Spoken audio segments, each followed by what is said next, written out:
So Nicholas has just about managed to retain the lead by the slimmest of margins. Yeah, I think it's only just a couple of corners ahead of Thomas. And Thomas is dropping back by a second a lap. No, actually, we do have a battle for the lead going into the final corner now. I think these guys are on the same They're lap. 10 seconds apart. You got the wrong car. They're 10 seconds apart. Oh, sorry, no. Yeah, sorry. Teddy's in the 3, the purple. The purple, it just really stands out because most of the other cars are white. Yeah, there's a lot. It does seem there's been an awful lot of money made by one can for his painting team. Yes. OneCanPainting.com.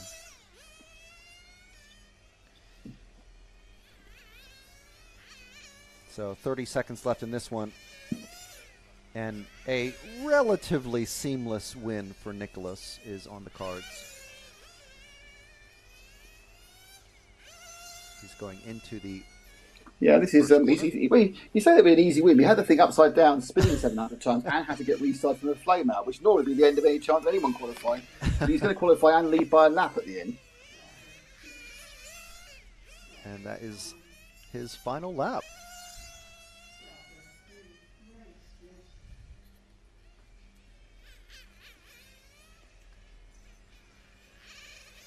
There we go. That's the first of the finals for today. Completed 20 minutes in eventful 1/16th B final.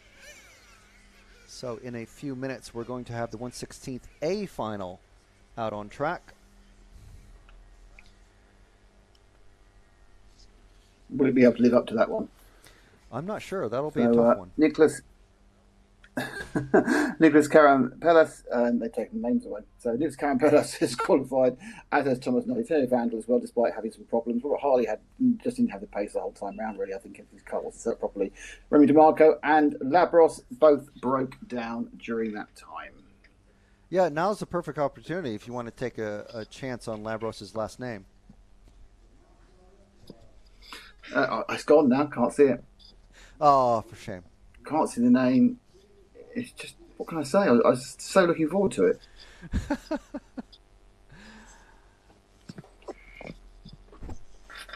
So, Frank, important question for you. Yes. You've now travelled much Europe with the RCTV roadshow. Which is the best beer? The best beer, I would say, is I prefer a Pilsner, like a light Pilsner beer, rather than like a heavy, dark one. We tried some Italian unfiltered beers, which is interesting, but I'm going to have to go... They just come out and swear at you? Yeah. Absolutely no cursing button or anything like that. No bleeping. Yeah, they're just basically it's a borderline racist beer, isn't it? But I think it's going to have to be probably Punta Gamer from Austria, a very local beer for southern Austria. No, vote for the Punta Gamer. You can ask Matt what's his favourite. Oh, he's going to say Punta Gamer. He's got 2 cases of it in the back of his truck. Yeah. If in doubt, what did you take back from the Euros tour? Was it the great competition? Was it the growth and success of youthful drivers? No, it's 2 cases of beer. It looks like the 1/16th A is already out on, well, not quite out on the track, but they're all on the driver's stand now, and the mechanics are out already. I can maybe just about hear engines, or am I imagining things? I'm going to hear nitro engines for the next few weeks in my sleep. They're putting them on the starter boxes. They're thinking about starting them. Yeah, willing them to warm up. Worryingly appears to you. Is it 3? There's definitely 2 white cars. There's a white and orange. There's 2 Another pure white, whites. There's an orange. orange there. There's a white with a green wing. There's one multicoloured one, car 2. Yeah. There's light orange and dark orange. This should be fun. I mean, it's either this or they completely changed to race paint for the finals. So it's, we're kind of scuppered either way. Well, race paint's got very unpopular recently, hasn't it? You only ever saw the race paint for like the sort of the ceremonies either before, at the beginning, at the end of the trail, because with race paint being many different colours weighs more than a one can. Yeah, and also and with the paint going, it also costs a lot more money than a £5 can of paint. the vanity of the racing driver has nothing to do with that. If the race paint was as quick, they'd run race paint. But the issue is that of course, there's more paint to do multicolours than one colour, and that paint is at the highest point of the car if it's on the roof. So it's all about minutiae of centre of gravity change and everything else. So that's why you don't. Yeah, they might go, I'm going to save the money. The reason you don't see the race paint on the whole is they don't think it's as quick. Whether that's actually true or not, I don't know. Well, they do cut holes. They cut out the rear window, and there's a massive, I think it's a 50 millimeter hole, I think it is what it is for the engine cooling. Yeah.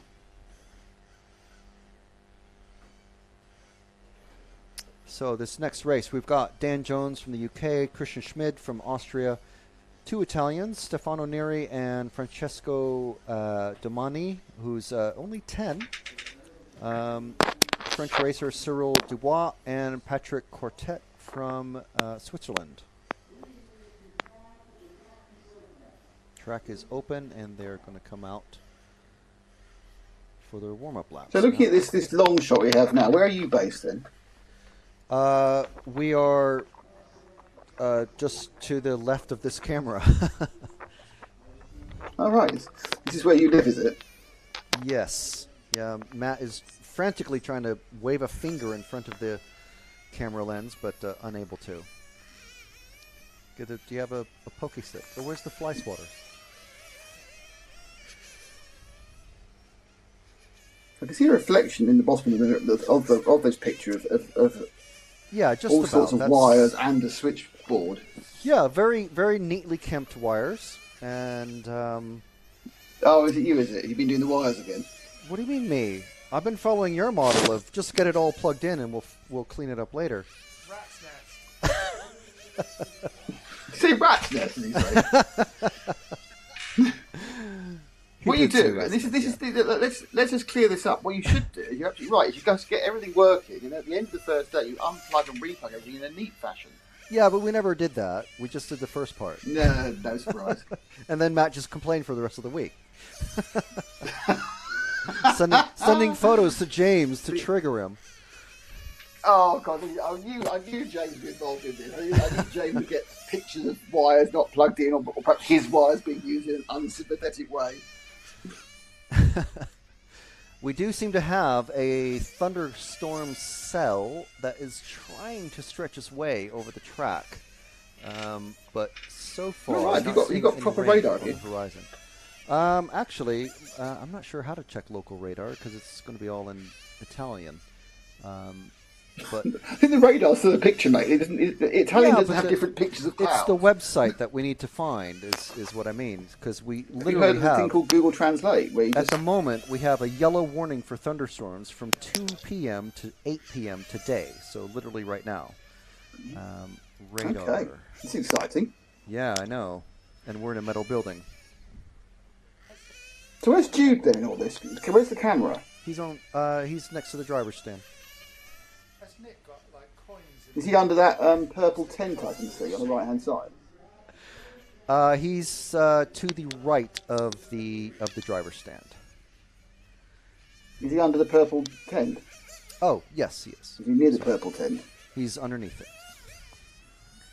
I can see him. I can see something. I think I can see the tripod there underneath the the banner on the top left.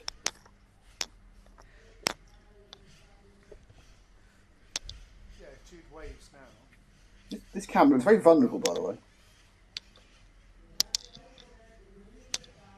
I'm sorry, I can't hear you over your little fidget bubble popper thing, or whatever. I'm not doing anything. I'm literally not doing anything. Genuinely not doing anything. I think I'm having noise thrust on the line by someone. All right, with 10 seconds to go.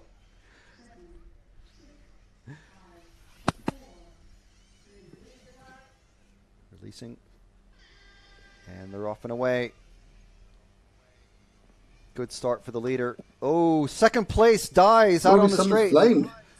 Oh. That was Christian Schmidt, was it? Christian Who didn't Schmidt, get going? yeah. He's into the tray. The bridge of Tray doom. of woe. Battle for the lead. Top three cars all crushed together.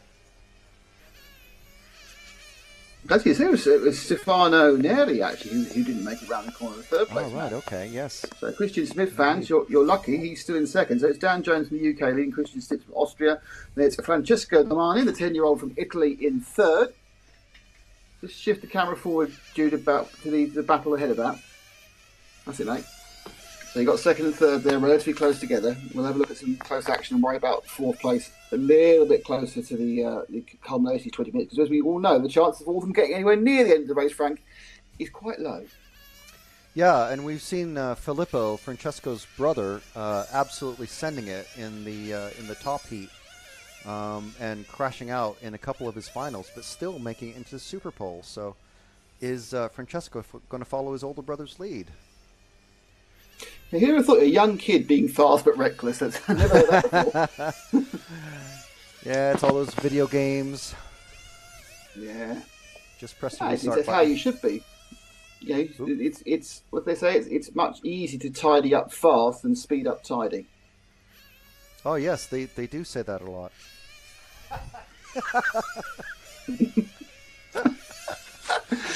I'm loving Matt's editorial from the start. I mean, everything I read says that, you know. It's the commonest quote out there. It's on Yes, Channel 4, I'm it's yeah. on the news. I mean, Boris Johnson said it yesterday, I'm sure. He's dead to us now. Remember, we don't talk about him anymore. Yes, who? What? No, we didn't have him in power for 3 years at all. No.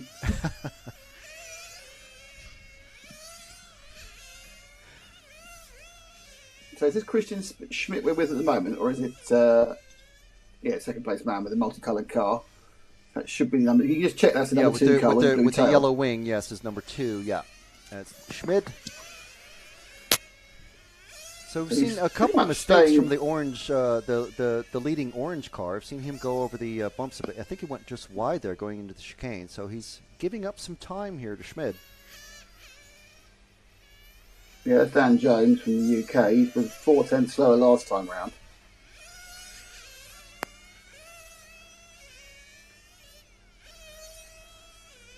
That time round he was 900. So that's a nightmare. Oh, Schmidt going very wide there, coming around the teardrop. Back to situation normal. Quite a gap now.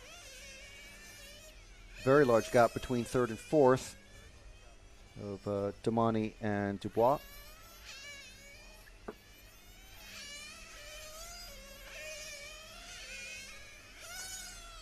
So this The is lead's one of eking those. out slightly at the moment, Dan. Just look up with laps down. Yeah, it's getting a bit stretched out now. Well, that's what we expect. It gets stretched out until things start going wrong. We're coming up exactly. with the first pit Well, stop, just our leader is in the running pits. shy of 4 minutes. It's an early one. And in the pits now. Let's see if our Christian Schmidt goes in now. Christian Schmidt is now in. See how smooth his pit stop goes. The mechanics, I must say, can be a little bit more... they're each reaching like twice for the cars. But our...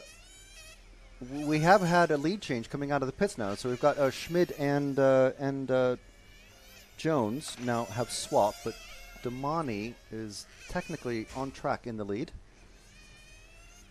He's running very long, isn't he? He's got a very good fuel strategy. He's done 4.5 minutes on the first stop, so he doesn't run out. He's got a very much more efficient engine there, which, given the fact he's probably using the same set as his brother, gives you a bit of an indication of what may be an advantage for Filippo when he comes to the semi-finals tomorrow. Very true. I'm not sure exactly what engines are running, but as their pitting with Uri, literally directly across from Uri, Hootie, probably running FX. Well, I just said that. Dan Jones got up the inside of Christian Schmidt to reclaim the lead of this one. Going actually round this corner here, the hairpin in front of the bar. Is that a bar? Looks like a bar. There's building a bar? Yeah, there's a cafe, chill out area, and bleachers along that back section, in order as you approach them.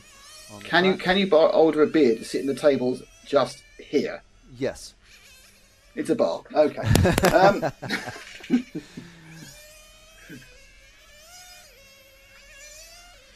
I don't believe we've seen Damani pit yet. No, he has. He has. It's about 3 laps Okay. ago. Yeah, about 3 laps ago. He went in about 4:38, I think he went in from when I was looking at the time. Right, okay, yeah, sorry. I hadn't popped my head down at the timing, but yeah, he has kind of resumed the normal position. But he is in the last bump-up position now. Oh, very close to Dubois, so where are they on track? Dubois just finished the lap. So he's the white car just streaked down the straight under the bottom Right, of the and camera Damani there. is... Second again battle. Yeah, Damani's in the other white car. Oh, they're a few seconds apart. The first and second is where the battle is. Of course, they're both bumping up. Yeah. And they've been swapping positions with great regularity. Our number 6 car is now in between them. It's Patrick Quartet. Poor Stefano Neri breaking out on the first couple of corners, actually. I'm sure he was looking forward to a good battle and hopefully bumping up. Yep, that's obviously when that just stopped coming out of the exit of the first turn, it actually stopped about there and then caused a bit of a confusion behind it. It was something quite serious. It wasn't just a cut, it was something that's prevented it from picking back up again. So Dan Jones in the orange car completes another lap. He works the middle of the race. 7 and a bit minutes gone, just shy of 13 to go. Second place Schmidt has worked his way past Quartet, so he's got a clear track to Dan now. Yeah, third and fourth are about 2.5 seconds apart. Yeah, I'm keeping an eye on them. They're the only 2 white cars on track, and they are on the same lap. And if the number 5 of Dubois is able to get close to Damani, I'll keep an eye on that, as Dan Jones has just gone in for a pit. Yeah, it's quite a good start. I wonder he only picked up 1, so that was a good start.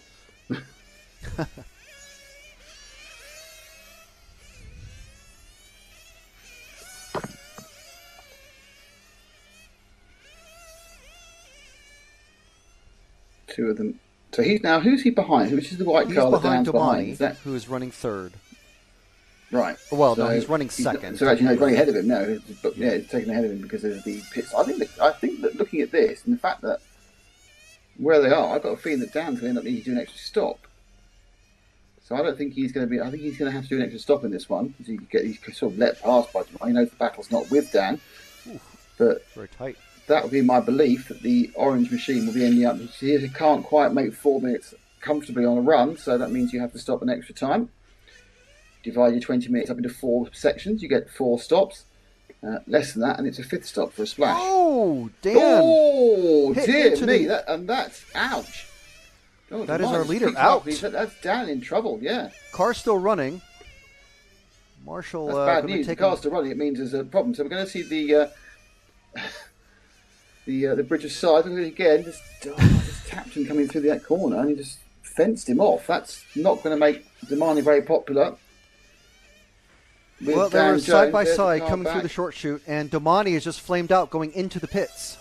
So he's run out of fuel. So he's running too long, but I think he may well end up. I'm not quite sure. He might end up with a stop and go for that. The replay just was a little bit late, just caught it a little bit late to see what happened. But he just seemed to get a run, just body check the Jones car off the track. I mean, I'm not saying it's deliberate, but it was a mistake. Yeah, we've seen cars coming through there just by themselves hitting the inside curbing and taking themselves out. That's what Francesco's older brother did at least once in qualifying.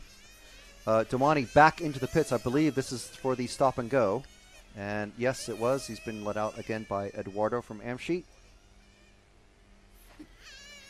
So Jones is out, unfortunately. Stefano Neri's out. So there's 4 cars fighting for 3 positions. It's Patrick Quartet and Francesco Turoni who are currently in that battle for third. And they're right together at the moment. So those 2 cars you can see, that is the battle, I think, for the final bump up. If that white car we're with is Francesco. No, the second white car. So this is the actually second with, white car. The number Patrick Quartet. 6, So the with green Quartet, car is Quartet. Yes. So right, this, they're right together. So Quartet. these two. This is our battle for third. And the final bump up place is not over half the race to go.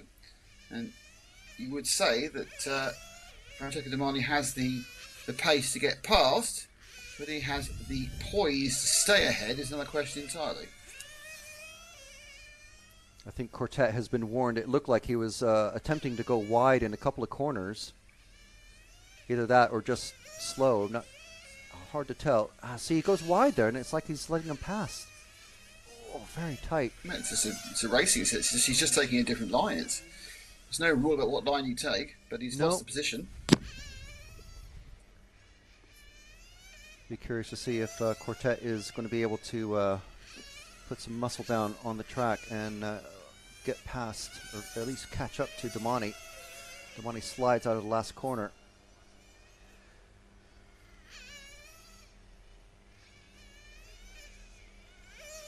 And just a reminder, Domani is 10 years old. So he is going to be quick. Well, I think it's the kind of the really has been the standout situation of this entire run of the Euros, isn't it? The youth coming to the front. I mean, it's, exactly, yeah. Certainly crystallised very much in the electric off-road, where we had 2 very young winners. But even the fact that his brothers, broken into the Superpole area amongst a very established field. We saw the Kiliches who, now 18 and 16, but were 14 and 16 last on, and they moved to the front of the 1/8 environment. You've got Pecco even getting into every single final he's anywhere near, on the large scale. And, so we've had those 2 years off, and we've kind of missed this improvement of the youngsters, but it's moving fast, moving forward. There's been quite a change in the guard in all the classes. There's been a change in the guard in Untitled Chapter off-road, but it is coming. It is coming. And you look at the Balestris and the Grosskamps and the Grinders. They've got youngsters on their tails. You're calling all those guys old now? They're old in RC terms. I'll let you tell that to Dario. Hey, I don't think you can deny it. He's been around. Dario was, you say that, but even look at like David Ronnefat. David Ronnefat is 26. I mean, he's now getting quite old in RC terms. Yeah, yeah. I mean, I remember when he was middle teens, and we're like, who is this kid? And he's just coming up, beating all these established racers.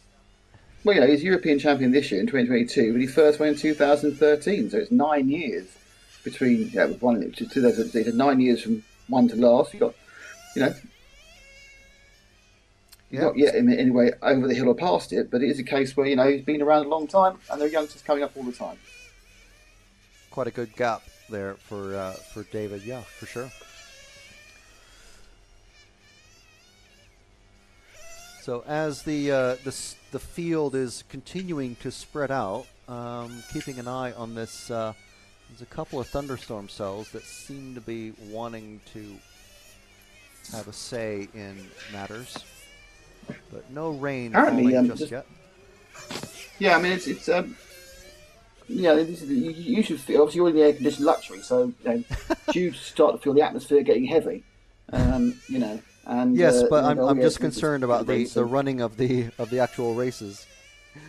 I'm more concerned about the cameraman, because obviously you having to stay late for your beer is one thing, but being struck by lightning is another thing entirely. They're very, they're very, very severe about that in the States about thunderstorms.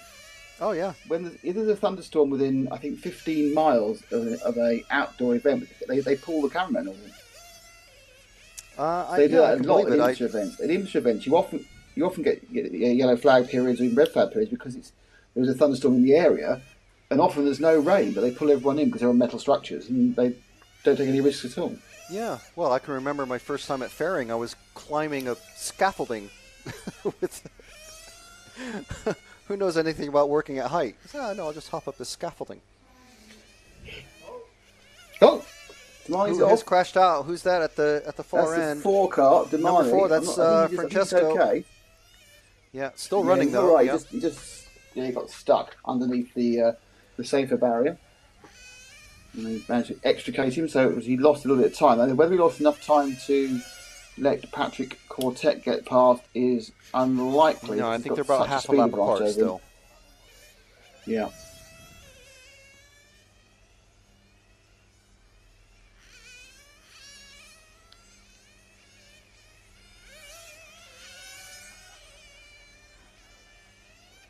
So Schmidt from Dubois, that lead is nearly 3/4 of a lap. Second and third, actually, which is Dubois and Domani, looks quite close, but it's not. It's a lap and a second, not a second between two of them. And then Yes, Quartet that's- is yeah. a further It's a 8 bit or 9 deceptive seconds looking at behind. them on track. Nine. Yeah. They're in the same section So- of track, but yeah, a lap apart.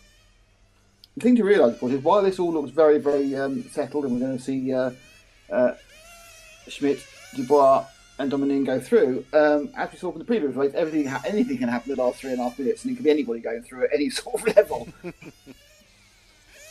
It's very, very true. And it's nitro racing, so there's always, in addition to all the running gear and keeping, rubber side down and all that, the engine could run out. Oh, 2 cars in pits now. I think that's Dubois and Domani.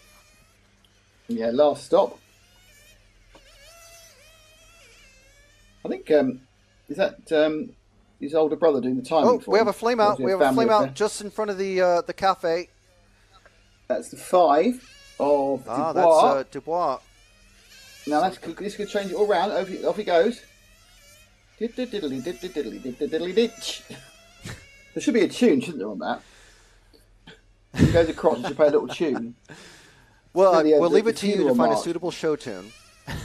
No, it's only going to right now. The 5 car of Dubois, I think, is possibly in danger. And now they are together. They're in the same section of track now. Dubois and- now has dropped out of the bump ups now. So Patrick yep. Quartet has got the bump up. We've got 2.5 minutes to go. We need to wait 2 for white cars. that lap to be finished. But Dubois is best part of 3/4 of a lap behind Patrick Quartet. So as we said, it may look stable, but anything can happen in the last 3 minutes, and it already has.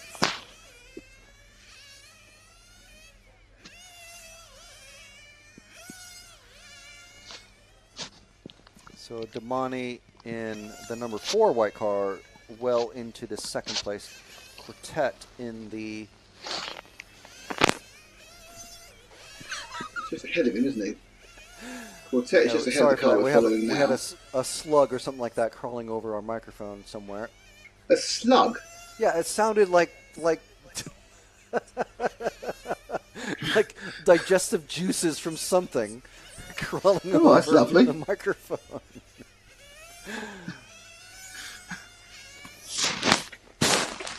Whoa! I have no idea what you guys are on about. Well, apparently only we can hear it. I mean, it sounds like someone like turning pages in an old illuminated manuscript or something. Okay. That happens a lot round here, you know. This is also known as the Bodleian Library in my house. You know, I've got scholars coming in doing PhD in the Pickwick papers all the time. Well, snails feature quite heavily in the illuminated manuscripts of the old days. You There remember we your are. youth. Extra. I'm very pleased to get extra mollusk knowledge from you.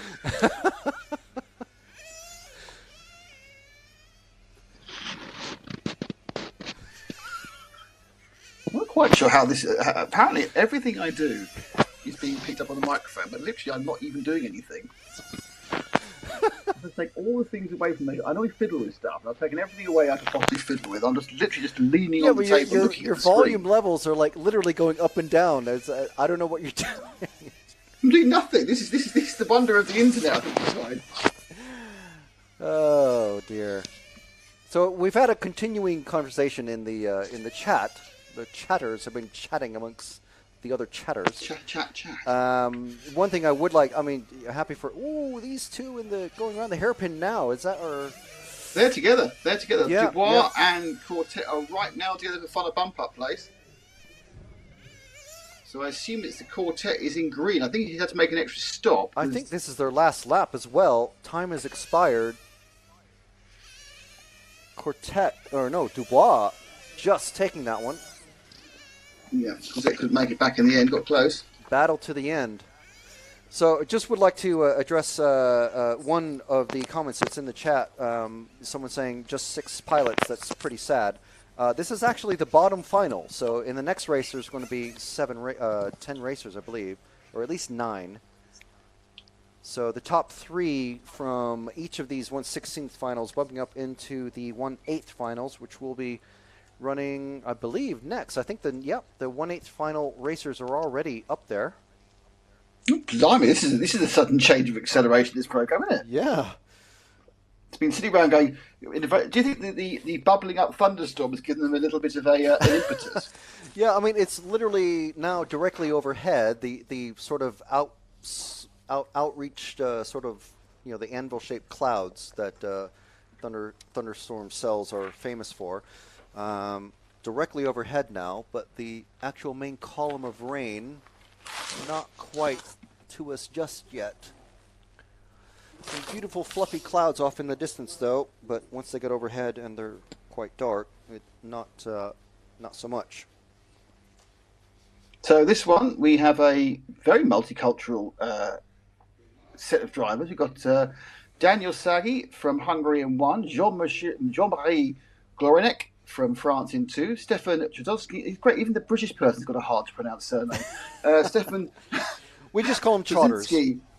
Trzynski from Britain in 3, Johan Karl from France in 4, Eduardo Dulac from Switzerland in 5, Klaus Rysakov from Denmark in 6, Marcus Grodo from Austria in 7. You got Niklas Karampelas from Greece in 8, Thomas Notte from Monaco in 9, and Teddy Vandal from France in 10. So here's our first 10-car final. Let's have a look. We've got white body on 1, no, white body on. The 7's pure white, the 9's pure white, the 2 is pure white. I think the 1's white as well. The 3's blue. We do have the 4's some just mostly blue. All neon. I know Steph Chod has got a dark blue body. Let's see who else. Yeah, I can see him in 3 there. Got a bright pink. It's at days like these that now everyone has kind of abandoned the race paint concept. It's days like these I think we should do the thing like they do in greyhound racing, where every number has a different colour. So number 1 is always blue, and number 2 is always yellow, number 3 is always red, number 6 is always black and white striped. Or harlequin colours like the jockeys. Yeah, again, I think I give a sensible idea, and you take it to a ridiculous element. I'm American. I mean, come on. That is true. Yeah, I've let your Americanisms go so far, but I'm going to have to work with you how it's chassis and not chassis. I don't say chassis. I say chassis. Well, I don't say chassis. You said chassis. You should say chassis because it is a chassis. It's a French word. This is great. We're having a row at 600 miles. This is brilliant. Yeah, just so you guys know that you're listening, Nick is back in the UK. He's not here with us. He didn't fly in on the Damon Airlines, Damon Air. The private jet's in for repair. Yeah. So this is a technical marvel that you guys are listening to. So no one's commented on that. Yeah, it's not a broadcasting marvel, but it's a technical marvel. Yeah. So the number 1 car is white, the number 2 car is white, the number 3 car is mostly white with the green wing. The 7 car is most white with the green wing, and the number 10 is pure white. So, yeah, I think I have an excuse if we get a bit confused with white cars. I was in a 12th race once, many years ago, where there were 8 cars, 5 of which were just pure white. Including mine, in fairness. The one race that I remember you doing, you had a very spectacularly painted body show. It was brilliant. I had a brilliant painting, but it was done by a fantastic painter who I believe retired. Is that right? Yeah, pretty much. It was Frank. But he won't say Frank painted my body, so he did an excellent job. It was very, very good, and I appreciate it very much. I hope you still have it somewhere. Faster, though. It didn't make me any faster, so that must be the reason why everyone has single colour bodies now, because that was the sole reason why I think I qualified 3 from the back or 4 from the back of the whole thing. I think it was a particularly disastrous event. But the plus point of that was the satellite worked for the first time ever. Yes, indeed. And now, 6 years on, just because of Matt, we've sacked the satellite.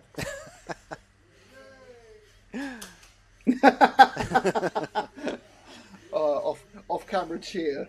Yeah. Oh, there's so many white cars in this race. Literally half the field. And the only differentiation is, one's got a clear wing, one's got a green wing, one's got a black wing, one's another one with a black wing, and another one with an all-clear wing. Oh, my goodness. Right.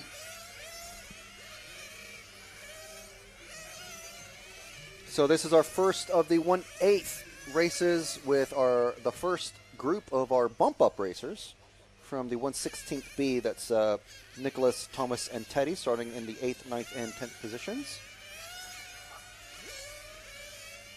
And it looks like, well, this is another 20-minute race. So, again, expect at least 4 fuel stops for these racers. I just saw a top speed. We do have a speed trap at the end of the straight. I just saw 106 kilometers an hour pop up on the speed trap. 66 miles an hour, which will explain why we have the bridge of woe that takes the broken cars from the infield to the mechanics. I think you'll be seeing higher speeds than that when you come back for the electric touring car world. Yeah, I think we probably will. They were clipping 120 at the weekend. Wow. So, that's certainly changed. I don't think when this class came out, obviously these cars haven't got much faster. In fact, they may have got a bit slower because of the lack of less nitro in the engines these days. Whereas electric cars have just got faster and faster and faster.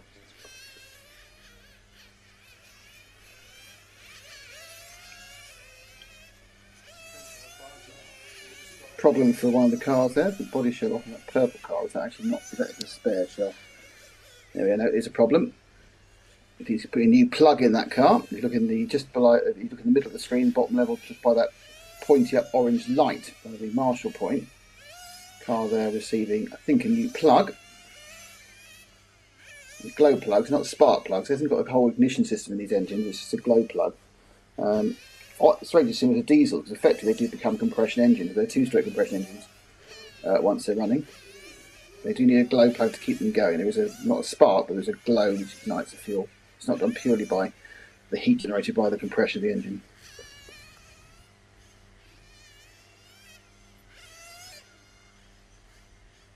All the racers coming into the pits now. Excellent filling from Nick. Telling us all about the intricacies of the glow plug versus the diesel engines. Versus the spark plug, of course. So 10 cars. We've already seen what sort of mayhem 6 cars can do on the track. We have a body shell off on the 9 car, so that will not be starting, at least from the grid.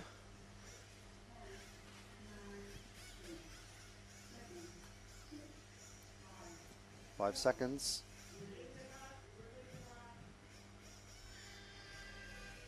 All right. Camera.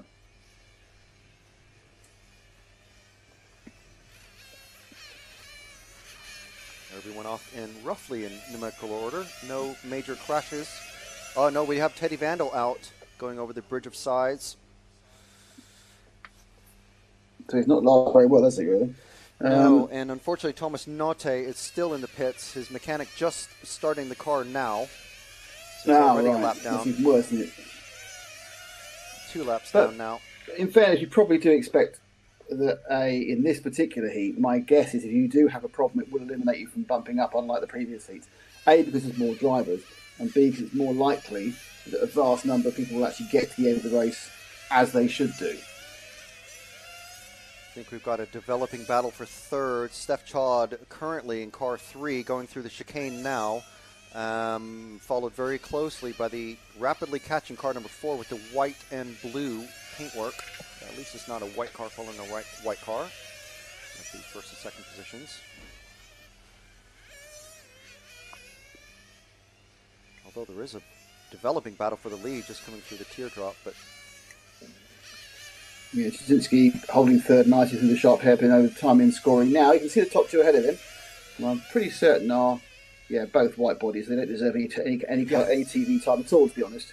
I think that's they it. both If have we black actually wings turn as around, well. no, if we turn around and said, if you have a pure white car, you won't be shown on the stream. Change like that, I reckon. Well, Then they'd all have earlier in they'd all have qualifying, we were following pure specific fluoro yellow or cars pure fluoro based orange. on the color of their body shells. So yeah, we have sort of done that, but we haven't gone around the pits and said, you need to repaint your bodies, please. First top and three second getting getting very down. close. Sorry. Your thirds got together well. I mean, they're about to start lapping, top two. That's That's Daniel Teddy Saggi Vandal. and Jean-Marie Dorenek. Teddy So 1, 2 and 3, you can see them there as they go around the pass. Vandal lets them all go.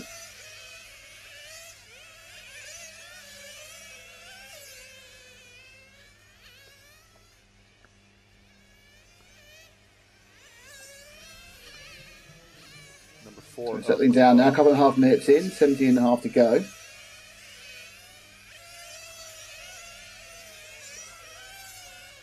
And the leaders right together. Just move forward to the leaders, Jude, because they're having a bit of a scrapette. Yeah, Stefan has moved away from the number 4 car of Carl, Johan Carl, but now there's clear track between Carl and Trzynski, so I'll keep an eye on that and see how it develops. The 1 and leaders are 2, so definitely it's scrapping. the white car with the black wing from the white car with the black wing. Yes. It's Danny Saggi from Jean-Marie Groenek. I mean, you can get two very similar painted cars in off-road. Normally one's got yellow wheels and one's got white wheels, but in this case, these are twins. I mean, I don't know if it's a Hungarian and a Frenchman, so I doubt they're in the same team, but honestly, not really helping much, are they? In many ways, it must be quite I mean, I don't know, have you ever driven the wrong car when you're racing? I was commenting about that earlier. I never have, but I was I reading have. stories. I've driven the wrong car once. And I've seen somebody else in a European Championship. I did it in a club meeting, but I've seen someone else do it in a European Championship. Sitting around going, there was a car, I think it was in large scale, I'm not sure, but there was a car rammed against the fence, yeah, just revving, really, and so you look up at the rostrum, but all the drivers' heads are following cars. Yeah.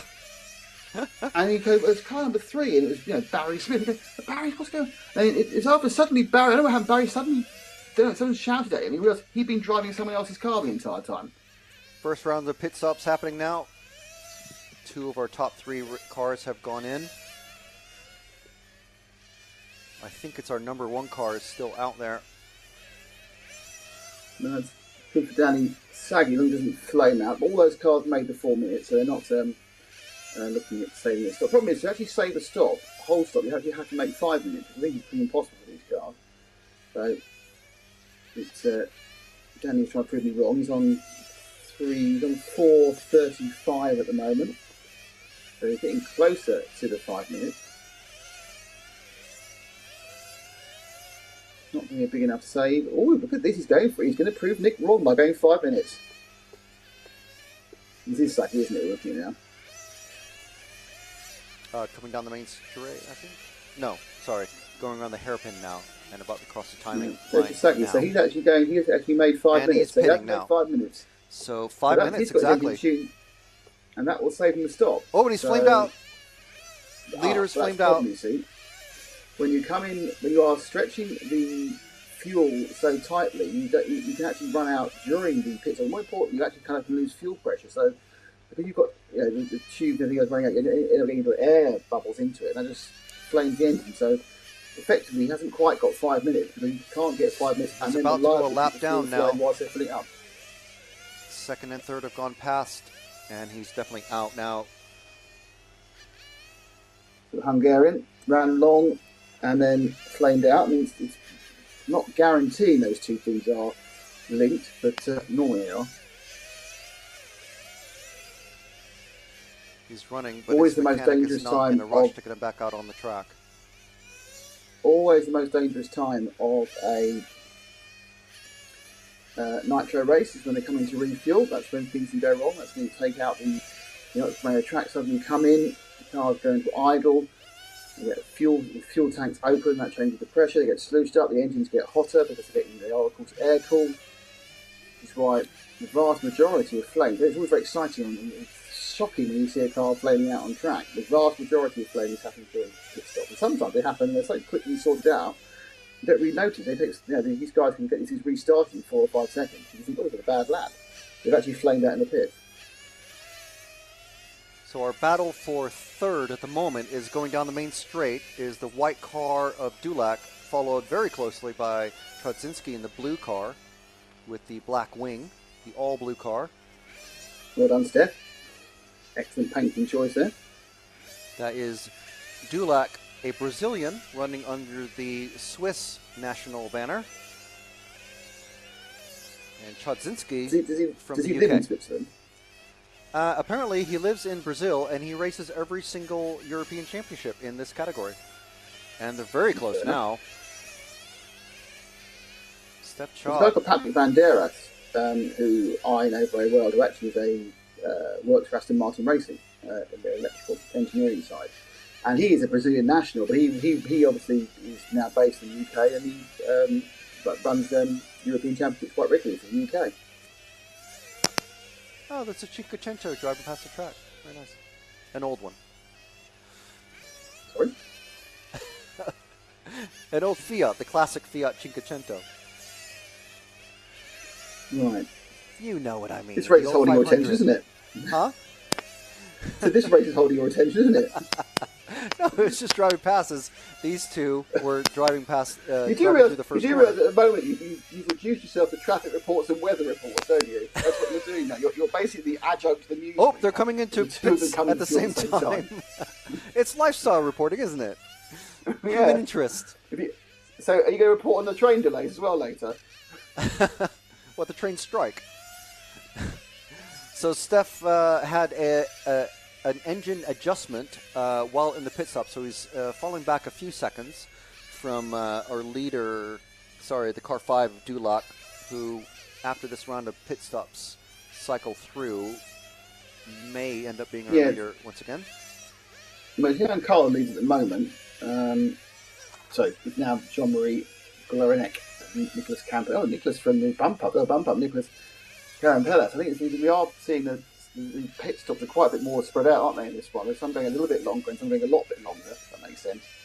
And that means we're not seeing them coming in en masse. So after we get the second pit stop or third pit stop, the stretch between the guys who came in first and who came in last, literally about a minute and a half. We don't see the thing shuffling itself out for several laps.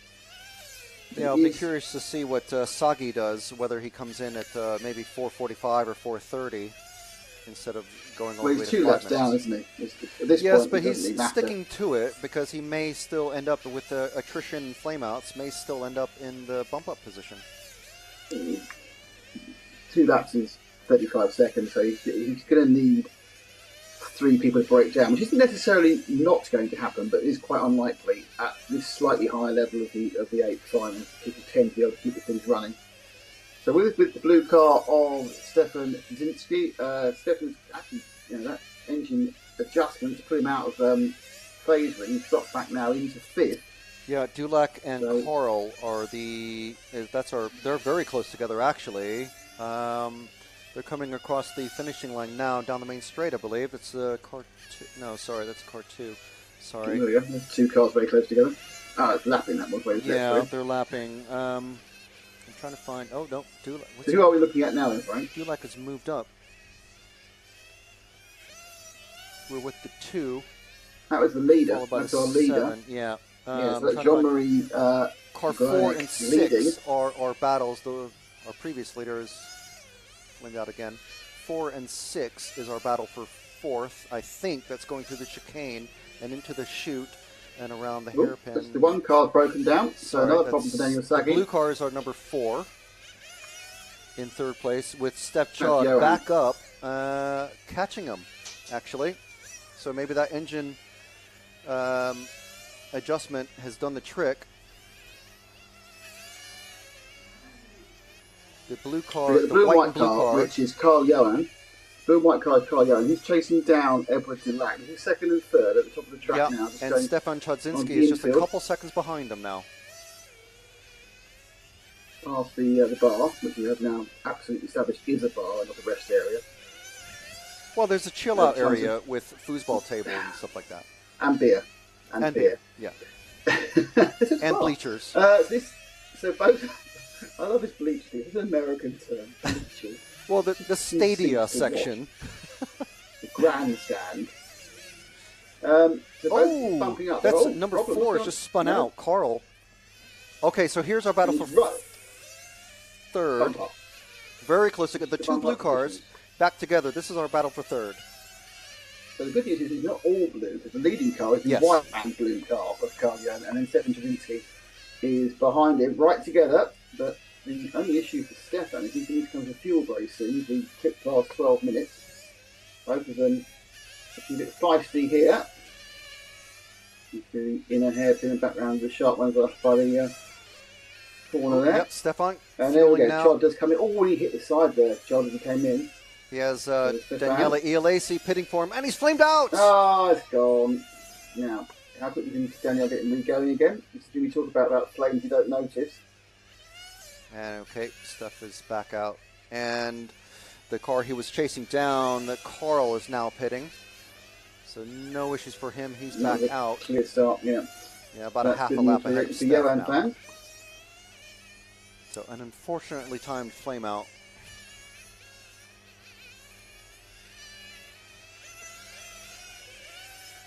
Steph using an older Agustinelli engine from a friend of his on the British team.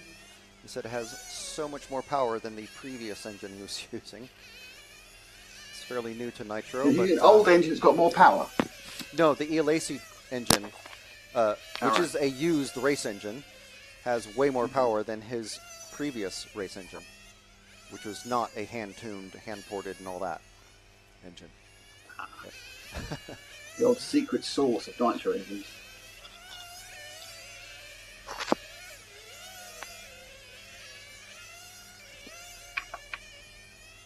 But Stefan, Just a fairly decent electric touring car racer. He was telling me, well, we were kind of reminiscing about talking about the differences between the electric and this style of nitro touring car as well. So it's quite a big change for him. This is only his second international race. Oh, blimey. I thought you'd done much more than that. It's been around for years. Yeah, but in electric. Steph, another racer I used to paint body shells for. See, another career down the drain there, Frank. You're doing so well. So let's see. Does it annoy you that you've been replaced by the famous Spanish painter Juan Can? No, not really. Not really. There's too much bother for me to do. So a couple of pink cars on the screen at the moment, which I think is the 4 and the 6. Is that right? The pink cars. I think that is the battle for third and fourth between Johan, Carl, and Klaus. Is that our third place battle? The two pink cars coming towards you. You could read numbers. I'm sure you can. Well, the first pink car is number 6, and the second pink All car right, is so number that's 9. the Klaus Riskov. So 6 is our fourth place runner at the moment, and But the second one's he's just he's in. pitted, so he's going to be even further behind our third place runner, Carl, in the white and blue car. So that battle has kind of dissipated away. Hoping that Steph Chod can maybe catch up to Carl and give us a battle for third. Oh, and Carl spins going into the short chute, but he's able to recover, stays on his all four wheels. But now Chodzinski is a lot closer now. So let's see, Karen Paulson, the car 8. Let's see where he is behind the white and blue car. Because that is our battle Let's give now. it positioning. It's Jean-Marie Glarenek who's still leading. He's leading by about 9 seconds from Edouard Dulac. Also bumping up is Johan Carl. So two Frenchmen and a Brazilian masquerading as a Swiss man are bumping up. Trying to do a double bump in fourth place at the moment is Nicholas Karampelas, and then it's Stefan Trzynski in fifth. But Stefan is Okay. some way Our off the battle bumper. for third is about to go down the main straight. The white and blue car is our third place car. The next car behind him, the silver number 8. Actually, it's 2 cars behind him now, but he's being lapped. The silver number 8 is Nicholas. So white and blue. Oh, now he's pitting. But with Nicholas. So our battle for third is in the pits, and they're both out together going into the first corner now. And into the chicane, into the chute. They've got a lap car of number 6 between them. Yes, so he's a bit behind. It's Klaus Reiskov from Denmark. Hello, are you snapping your fingers? How can you hear that? I muted because the whole thing. I don't know. It's everything. A fly buzzing in the next room we can hear. This is ridiculous. I actually muted everything then. Ah, dear. So coming over the finish line now is our... car 4 of Carl. Reiskov, actually, number 6, directly behind him. Let me just confirm that. Yes, number 6. Okay, so we got the white and blue car, and then the bright pink car coming across the finish line now. That is our battle for fourth. Reiskov getting a bit frisky there with the corner. Stefchod and Karen Paulus waiting to pick up the pieces should anything happen to these two in front. So it's third, fourth, fifth, sixth, all together. And now it's all changed. Karen Paulus right on the back of number 6. Oh, Stefchod going very wide into the marbles. And then Karen Paulus also nearly spinning. Spread out that battle going into the first corner. They're all trying to catch the white and blue car of Johan Karl in third place. Minute and a half left in this one.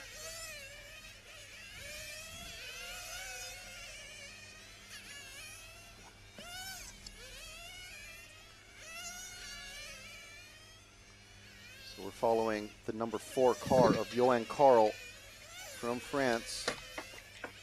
Currently in the third and final bump-up position. He's 3 cars behind him. They're all together on the same lap. Should anything happen to Johan, 1 minute left. Around the hairpin, back down the main straight.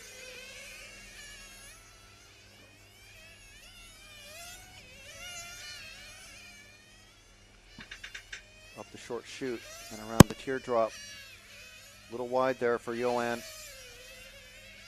Klaus hovering, waiting, trying to get onto that back bumper as Nicholas and Stefan having their own battle just behind, barely a second behind them. Klaus it's nearly past. 100 kilometers an hour into that first corner. Through the chicane. Getting a little light on the tires there for Johan.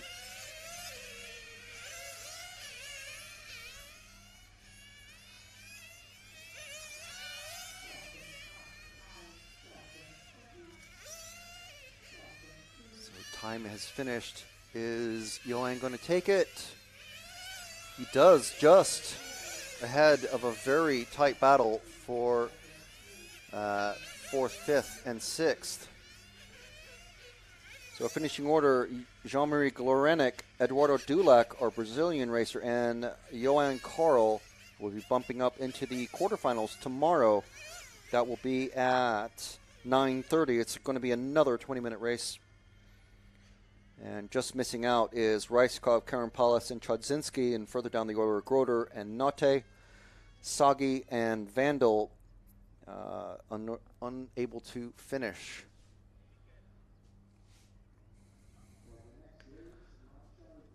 So the next race is, they're already getting on the driver's stand.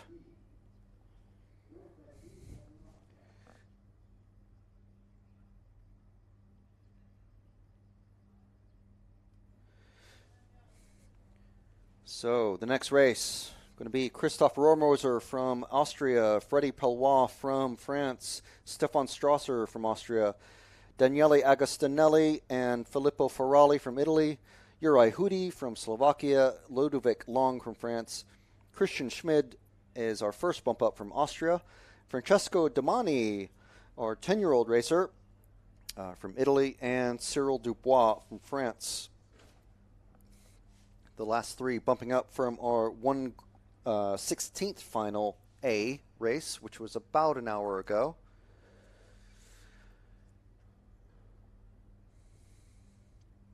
So the drivers are already on the stand, just waiting for the marshals to be released into the pit area.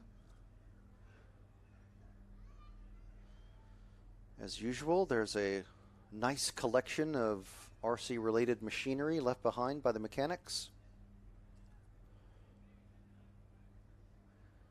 And I'm not sure if it's just the top 3 cars, but cars are have been taken into the technical inspection area to have their bodies, chassis, engines, and everything checked over by the scrutineers.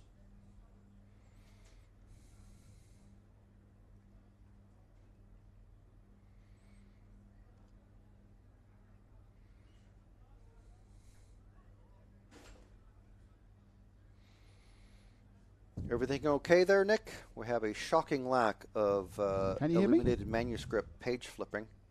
Can you hear me at all? We can now. Oh, okay, that was weird.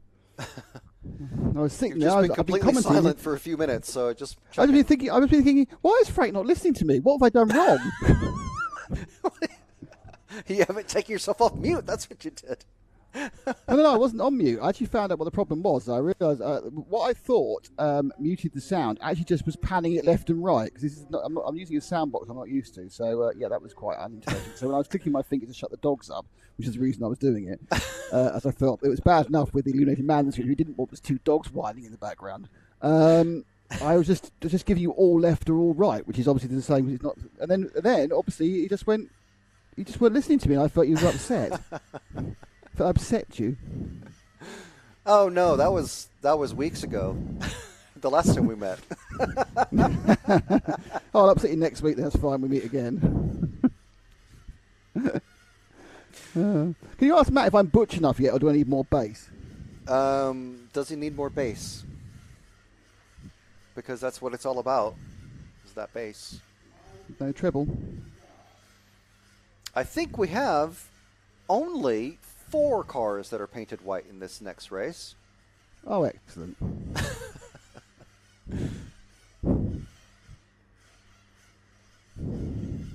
taken all of Frank's space away, so it's not so jarring between Basie Frank and Chablis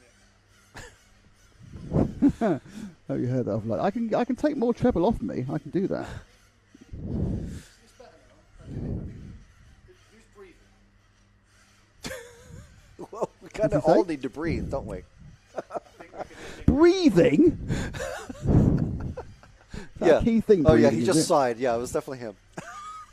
Can you ask Nick to stop breathing? Yeah, just hold your breath, Nick, for the next 20 or so minutes. Right. Okay. I'll give that one a go.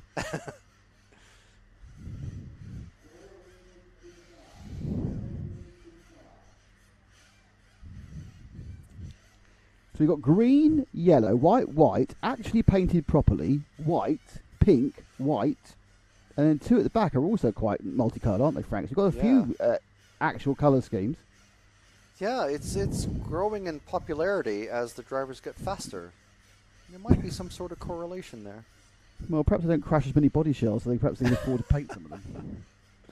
Anyway, so let's have a look who's running in this 1/8A final. And it is Christoph Romascher from Austria in 1, Freddy Pellios from France in 2, Stefan Strasser from Austria in 3, Daniele Agustinelli from Italy in 4, Filippo Ferrari from Italy in 5, Juraj Hudi from Slovakia in 6th, Ludovic Long from France in 7th, Christian Schmidt from Austria in 8th, Francesco Domanin from Italy in 9, and Cyril Dubar from France in 10. Very good. That Now is we your runners have and riders. Nick's pronunciation of the names after I pronounced the names just a couple minutes ago. Oh, I didn't hear that. You see. See, at that point, I wasn't connected. You see, this is the joy of being several thousand kilometres away. I don't get to hear all of your dulcet tones. I don't hear everything about you. I reckon that within about 3 or 4 events, we might have sorted this out properly. Yeah. We'll have to hear back from our cameraman Jude to see how it actually works functioning wise.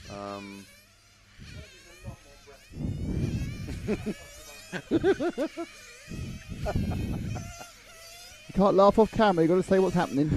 Matt is requesting you to maybe just be slightly less breathy into the camera. What? Just Not back off breathe? the mic, Well, he this- says.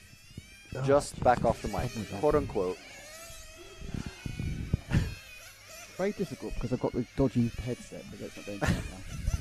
Well, I'm wearing your super grungy headset that had to be. but I it still literally works. washed it in warm water and laundry soap the other night Really? because all of the. Yeah, he's surprised. All of the vinyl has been extreme. worn away from the spongy material. Oh yeah, so- I meant to buy new ear pads over the winter. Yeah, they're only 12 quid from eBay. Oh, yeah. Oh, dead car. Oh, watch it! That number 3 spinning upside down.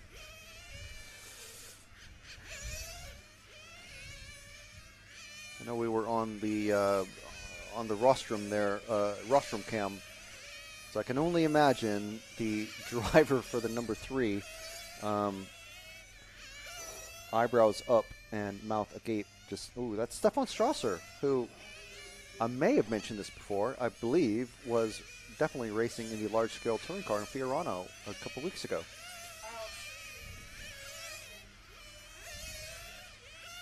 Is that a Frank bingo? Frank commentary bingo, right? Well, the thing is, I don't know how often people are joining the stream to watch, so have to just please. How often people are looking during the stream? But I think at the moment they're leaving in their droves. Oh God, Nick and Frank are together and having a domestic about ear pads. Someone's asking. Sounds like he's casting into a tin can on a string from the UK. There's obviously some sound issues we need to sort out, but we are pioneering new technology here. Yeah, I mean Enjoy this that. is literally the bleeding edge of broadcast technology. 2 commentators. Well, 3. me and you. 3. Oh, Matt's now got himself on mic after just wittering on the side and having Frank laughing for no reason. I would say that it is infinitely better now. You've increased your base. Excellent. No treble. I'm up to I'm plus 9 on the bass and I'm down 9 on the treble. Perfect. Nothing like an RCTV technical discussion We on haven't air had enough of those. right before the Stop 1/8 breathing. A final, and they're off. Filippo Domanin acting as grid mechanic for his little brother. Already have a very tight battle for third. The yellow and the white car coming across the finish line now. It's Strasser and the car 5 of Filippo Ferrari.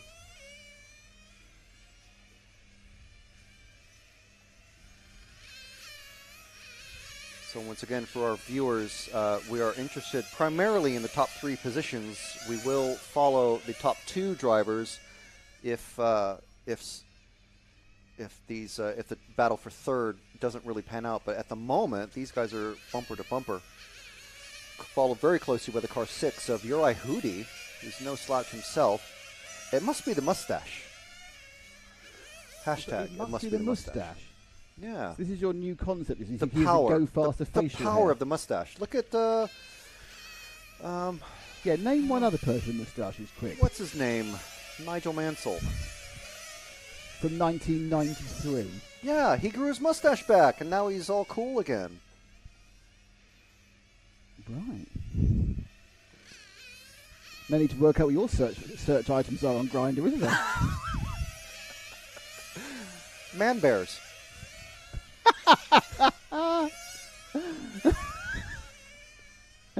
Anyway, so leading, it's Christopher Romser with Freddie Pelliot second and Stefan Strasser third.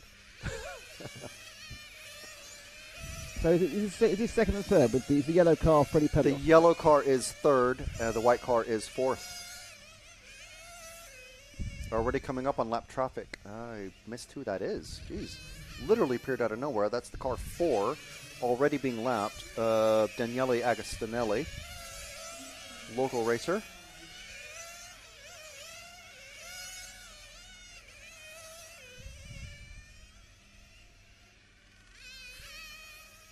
So first and second about 4 tenths apart. Yeah, they're quite close. Agustinelli, really, for a lapped car, he's being very close.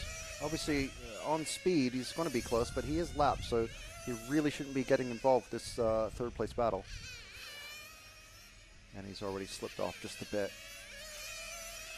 The yellow car isn't our leader. Pretty sure. I think that's car 1. Car No, it's 1, car 3, you're right. It is car car 1 3. No, and it's car 2 3. are going through the hairpin now, and they're a couple Right, seconds so just ahead do- of car 3 out of our and shot. 5. Okay, yeah, you're absolutely right. I was getting. This is the problem of being 1,000 miles away. You can't stick your head out the window and look at the numbers. I did get a good enough shot there. That is 3. You're absolutely right. So it's Stefan Strasser in the yellow, with Filippo Ferrari behind him. Hootie has dropped off quite a bit, so they are left on their own devices to battle it out. Staying close enough to stay in the same shot, pretty much, for the most part.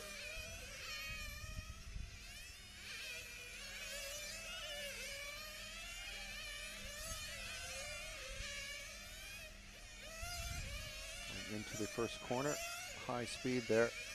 I haven't been able to talk to anybody yet to see if they're going to try running larger tires on the right side, because obviously here, as they're coming across the finish line, going to be on power coming out of there, and then obviously braking hard and going a very tight, high-speed left turn. So Yeah, I think it's more likely what tends to happen, Frank, is that they actually decide to just change right side tyres at the tyre stop. So if the wear is very uneven left to right, they'll just change the side that has the heavier wear. They can get away with it and just get through one set on the left hand side and then 2 sets on the right hand side. Otherwise, you may as well keep them balanced. If it's not that way, you're going to change all the tyres and just keep them balanced, because otherwise the car goes very, very hard to drive when you've got very big tyre differential offsets at the start of the race. yeah. But we've seen both tactics. We've seen people really try to do the 2 tyres, try and gain those 4 or 5 seconds. And others have just gone for the full set. So it is an issue, of course, because with these foam tyres, unlike the rubber tyres you see, they keep on wearing down. All the other tyres we use in EFRA events are all rubber based. So yes, you can lose some tread, but then they hit the carcass, and that's as small as they get. Well, of course, these are effectively sitting on the carcass being foam, they get smaller and smaller and smaller and smaller. And the difference between a set of tyres brand new out the packet you might use to start of a long final, and the optimum size can be as much as 5 or 6 millimetres diameter, which of course is probably what was it? When you actually get to radius, it's probably the radius is 5 or 6, and diameter can become like 15-20% less. So the big difference, and obviously that changes the gearing of the car, because the gearing is affected by the circumference, and that keeps going down, down, down. So cars effectively keep getting shorter and shorter geared as they go on. So it's one of the real balancing acts you have to play with. Yeah, I mean, to me, it's quite a black magic sort of art thing. But just want to say that we had a change for third place position between Strasser and in the 3, the yellow, and Ferrari in the white number 5. Ferrari now leading after the first round of pit stops, going into the first corner. It's the white and the yellow now going into the chicane. We've lost the 4 car of Daniele Agustinelli, which is one of the Italians won't be bumping up. It's bad news, obviously, you break down in your final, and obviously being position 4, he must have been thinking he had a chance to get up. These two, though, putting on a fine show for the final bump-up position at the moment. Yep, and they're directly Whereas- behind the second place car, Freddie Palois. So just about a second behind him. And a couple seconds ahead of him is the number 1 leading car of Christoph Rohrmoser. So, yeah, the top 4 leading away. Second, third, and fourth, as you say, getting more condensed. So certainly, what seems to be the situation is that Ferrari is sort of bridging the gap between Strasser and Pelios. So that white car getting close to the multicoloured car of Pelios.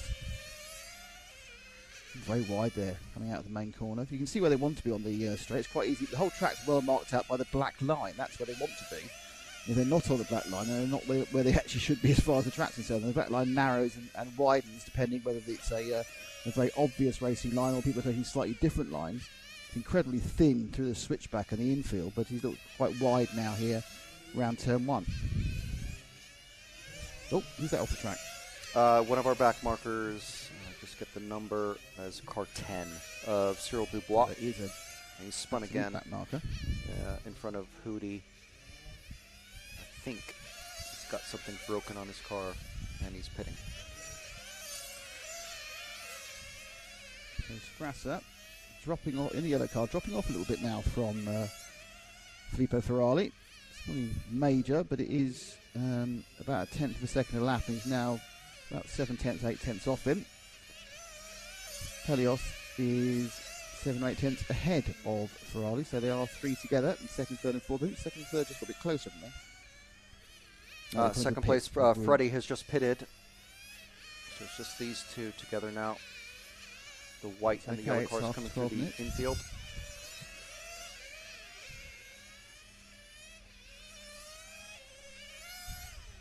And Strasser pitting now in the yellow car. So Ferrari on his own at the moment. Euro Hoodie, who's in fourth now, with the potential of bumping up. Ferrari now pitting. Is Martin Hoodie not racing this one then? Or have I just not seen No, a relatively small, a surprisingly small nitro team from X-Ray at this one. Quite a lot of Infinity racers in the top 2 groups.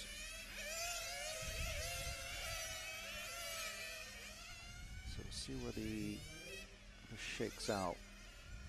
I think we've got Strasser and Palois together. Track and the 5 of Ferrari. There's some back markers mixed in with them though, so it's the white car about to go around the teardrop now, and the hairpin and across the finish line. That is Ferrari. He's got Hootie right behind him, but Hootie is a bit out of sequence to the rest of the drivers around him. Yeah, I think some of those the Hoodie's engines, certainly some of these seem running them, can run a bit longer.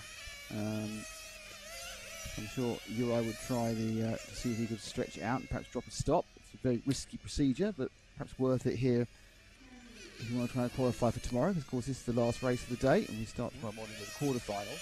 Yep. So, 2 wheels and got away with it.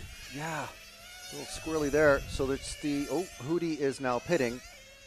So going into the first corner. Yeah, I think he's pitting on 5 minutes, really. I think he is trying to get the 5 minutes. That will save him 7 seconds overall. So now, the problem he had was there were 3 cars right butted up behind him who'd already unwound that stagger of the one less stop. So, because they had the same number of stops left as well as Hoodie. Ferrari and That 7 or 8 Palois, seconds is disappeared already. bumper to bumper, coming down the main straight. The white and the multicolored blue and pink. And then Strasser just waiting. If they start messing around with each other, definitely he's going to be right in there in the mix. Yeah, there's too much of the race left to start thinking, yeah, we'll both qualify and we'll play it safe. They've realised too many things can happen. They've both got a brace of stops to make before the end, and they can see Strasser behind them. So it's very much a case here. I think Freddie Pelios would actually like to get past Filippo Ferrari, but they are very, very similar pace. And I think the actual difference in speed is just that old-fashioned thing. It's easier to follow than to lead. And he's pacing himself off the Italian. That's the Frenchman. That's Freddie. And he's using that white car as a guide round.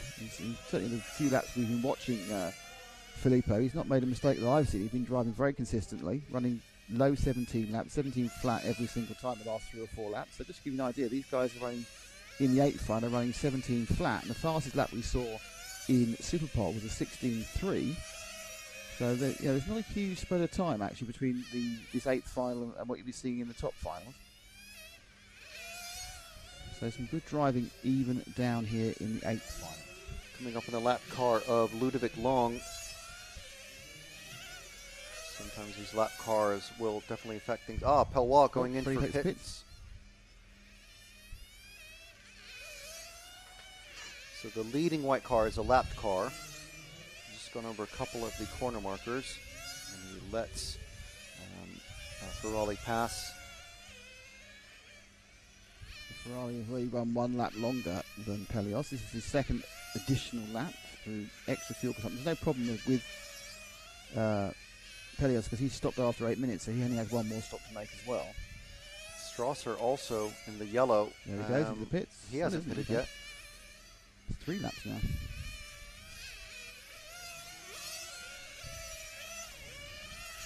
So the fume is stretching out this. The problem is there isn't really a massive advantage, Frank, unless you can make the actual 5 minutes. There's not an awful lot of advantage in doing 4:30, because the thing where you lose time is trying to lead up and down the pit lane. It's not the actual amount of fuel that goes in. It's not like a Formula 1 pit stop where you've got 3 or 4 seconds of actual. Not sorry, the old-fashioned Formula 1 pit stop. Sorry, where you had 7 or 8 actual seconds of fuel to go in, and that would take that amount of time. Now the fuel, either you've got a half full gun or a full gun, it's 3/4 of a second. So unless you can eliminate that stop, there isn't an awful lot of advantage in coming in earlier.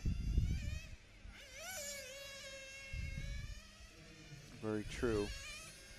We've just seen Ferrari and Strasser pit together, come out at the same time, but Strasser now falling behind. Into the clutches, I think that's Uri behind him. Yeah, Pelios hasn't gone So well either. Strasser Pelios in the yellow car, and the car immediately behind him. That's our battle for third now. Well, Freddie Pelios, who pitted he's behind from Uri. second, is now down 5th. Yeah, he's all very close. Yeah, he's the next car behind Uri. So we've got Strasser in third in the yellow, and then the multicolor car is Uri, and then Freddie next. So they've all pitted. And Ferrari is going to let them fight it out, while the green car of Christoph Rohrmoser, we haven't barely even shown him. He's just enjoying the lead. Nice 6-second lead. That's why he's not being bothered by everyone else. Yep. He's just turning laps. Just turned a 16.8 last time round, so he's got some pace in that car now. It's pretty good. Yep. Strasser stretching away from Hootie now. Surprised with the number 2 car, Freddie Pelios. I'm surprised that he's just lost his pace after that last pit stop. As an outside chance, there's a possibility he may have had an instant off camera we've not seen and may have lost in a few seconds. But he's not really gaining. Last time round, lost a couple of tenths on Stefan Strasser. It's notable actually that the lap times have come down. They're all doing 16.8s and 16.9s when they were doing 17.1, 17. And that can only be, I think, because the tyres are getting smaller, Frank, and therefore actually are now moving into the optimum size for gearing. So they've actually now got to the size where they're a little bit quicker. The bigger tyre not necessarily giving you the optimum gearing, but you needed that size to last. Yeah, that's another part of that black art I never really understood. Hootie has just pitted. Smooth pit stop from the 4th position, I believe it was. Yeah, he's down to 5th now. But he doesn't need to stop again, everyone else does. So Hootie now is out in his last run. He's in 5th. He's a little bit away. He's going to need a bit more than just the pit stop to get past these people. He's going to need some problems. So he's going to need a couple of these cars to have little minor hiccups at least. Still Christoph Romser, who's leading by 5 seconds now. Filippo Ferrari in 2nd, Stefan Strasser in 3rd, Freddie Pelios in 4th. Pelios is now 1.5 seconds behind Strasser. Strasser on camera with a bright yellow car. The white car behind him is a bit of lapped traffic. And then Strasser in comes- and Pelwa pitting. Oh, and that's cost him a second and a half. That he wasn't going to get picked up properly. So Strasser out. Did Pelios come in at the same time? Yes.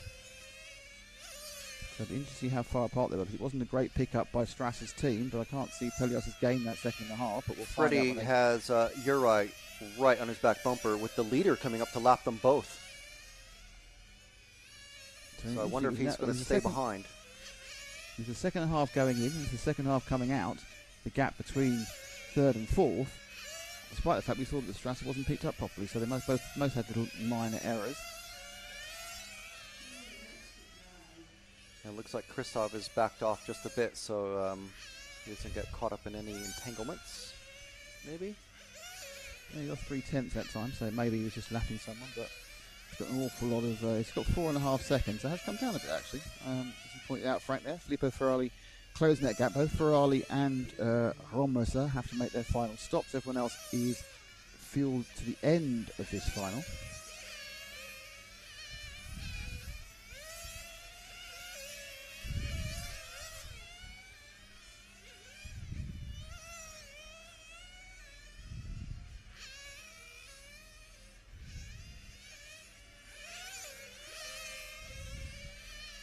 So currently bumping up with 2 minutes and 2.25 minutes. Romosa, Ferrari, Strasser, Pelwa, and Hudi.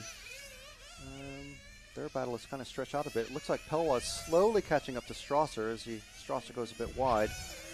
Coming around the hairpin, that's Strasser and then Pelwa. Yes.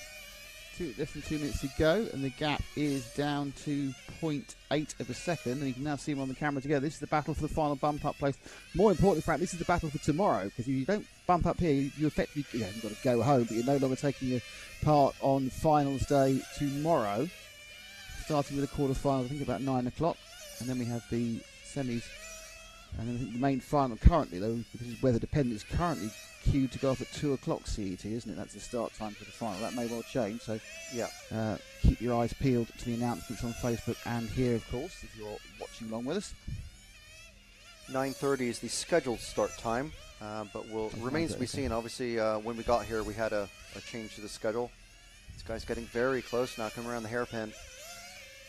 Yeah, Pelios' main business. Freddie has to make up and pass Stefan Strasser in the yellow machine, and he's got 1 minute and 1 second to do it, so he's got 3 laps effectively, or 3 laps and this one. Oh, very close. Getting very, very close now, looking up through the switchback. A tight hairpin, they go for start finish. So they go there with 47 seconds. 3 laps, of course, is 48 seconds, so they will, or 49 seconds, so they will just have listen 2 more. Strasser holding on, just ease the gap out, I think, a little bit that time round to Ferrari. Ferrari needs to start making a bit of a do-or-die measure. Pelios, not Ferrari. Sorry, it's Pelios behind him. 30 seconds left. Romosa and Ferrari are safe. It's whether Stefan Strasser from Austria can hold off the charge of Freddie Pelios from France. They're about to start their last lap. And it's going to take an error, I think, from Strasser. Though Pelios getting very, very close, and there's a little bit of distraction there as the back marker. They've got 4 or 5 corners. They go past the bar through the switchback. 2 long corners. Oh, it's looking on the inside. Just over brake slightly for Strasser, but he got away with it. Got away with it. Just 1 minute. It looked possible that Pelios was going to find a way through. But Strasser drove particularly well from that error, but it's like over braked it. And it is very single line there. To make a pass, you kind of need more of an error. And the minor error he made was into a corner, which is hard to get by. But there we are. So it's Christoph Romosa, Filippi Ferrari, Stefan Strasser, who are your bump ups to tomorrow. Pelios, Long, Schmidt, Demanin don't go forward, and Uri Hudi in the end broke down. Hudi, Dubois, and Agustinelli didn't make the trip. Okay, well, there is all the pictures. That is our 1/8 final A, and that is our program for today. Thank you very much, everyone, for joining in the conversation. Please join us tomorrow. We're scheduled to be online and live and running for the 1/4 final B starting at 9:30. But do check the EFRA page and RC Racing TV pages on Facebook and of course on the channels on Facebook, on YouTube, to see when we are going live. I don't think we're going to go live any earlier, but at the moment we're scheduled for 9:30. So I'm happy the rain stayed away, and I hope everyone enjoyed the program. So, what? Nick said bye. No, I don't know. Nick, do you want to say goodbye? Or hello? Parting is such sweet sorrow. But we will be back tomorrow. So, yep, see you all here on RC Racing TV, on Red RC, on EFRA, and everywhere else where you can receive an internet signal. We'll be back tomorrow morning with finals day at the 1/10 IC Track Euros from Gubbio in Italy.